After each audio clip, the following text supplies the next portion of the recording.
बिस्मिल्लाहिर्रहमानिर्रहीम। अस्सलाम वालेकुम। आज हम आपके लिए एक मज़ेदार रेसिपी लेकर आए हैं। आज हम बनाएंगे स्पेनिश आमलेट, जो बहुत ही मज़े का और बहुत ही आसान तरीके से बनता है। चलते हैं अपनी रेसिपी की तरफ।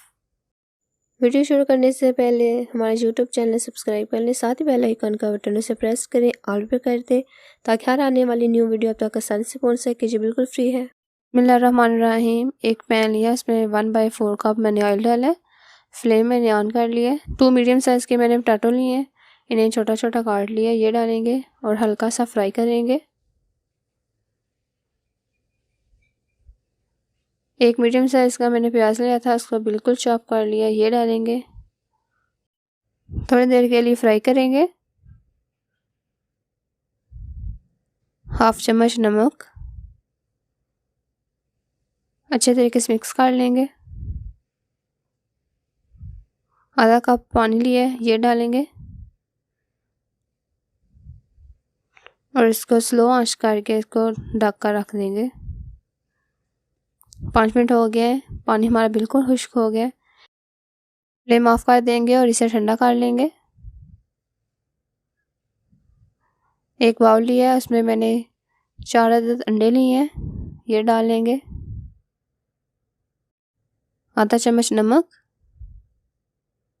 1 चम्मच काली मिर्च पाउडर, इसे अच्छे तरीके से फेंट लेंगे।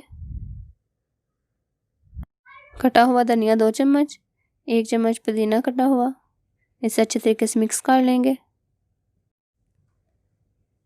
ये जो मिक्सचर पहले से मैंने रेडी करके रखा था, ये डालेंगे।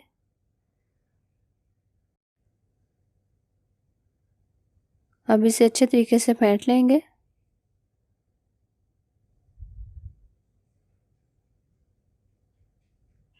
ये देखिए अच्छे तरीके से फेंट लिया है। फ्लेम ऑन कर लिया है। 2 टेबलस्पून ऑयल डाल लिया,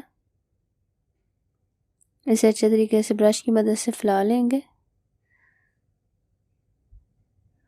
और सारा स्पेनिश ऑमलेट जो मैंने रेडी किया है वो सारा डालेंगे।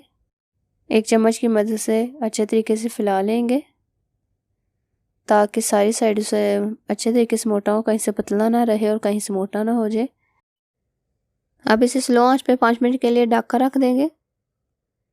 5 मिनट हो गए हैं, अब साइड चेंज कर लेंगे। ये देखिए साइड चेंज कर लिया। अब इसे भी 5 मिनट के लिए ढक कर पका लेंगे। माशाल्लाह से हमारा स्पेनिश ऑमलेट रेडी हो गया।